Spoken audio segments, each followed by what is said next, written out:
Okay. Once upon a time, in the middle of a thick and dark forest, there lived an innocent girl named Little Red Riding Hood. Suddenly, a figure walked up to her. "How do you do?" Little Red Riding Hood asked. "Say, where are you headed, little girl?" "Why, I'm off to my grandmother's house. I'm here to deliver my mom's baked goods." "Very good, little girl.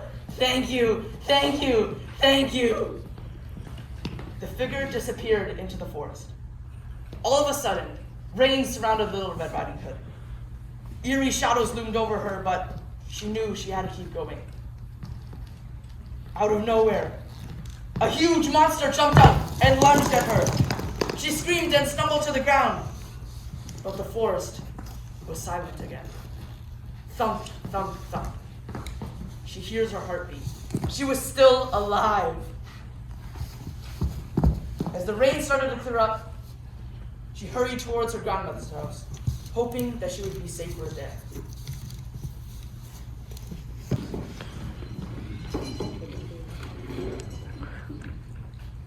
Grandma sat at home, unknowing of the wretched beast that was creeping outside. She hears 2 knocks on the front door.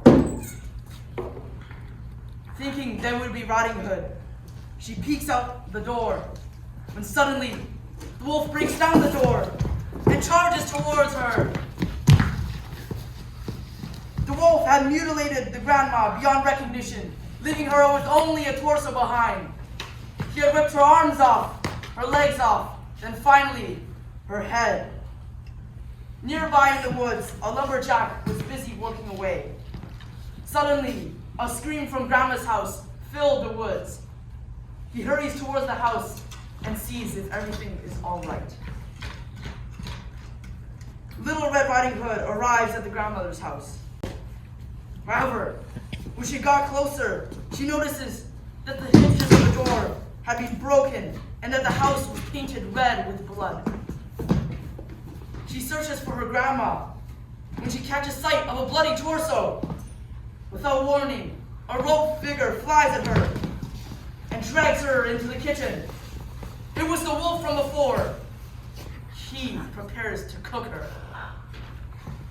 Meanwhile, the lumberjack arrives at the house.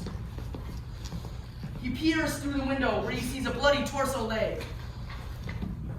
He enters and investigates Grandma's body.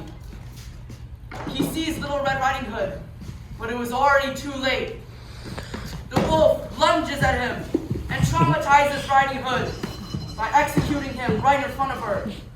The clever Riding Hood grabs a candle from the table and throws it at the ground, setting the house on fire. She stumbles away and hears the wolf's howling soften and his shadow crumble. Everything seemed fine,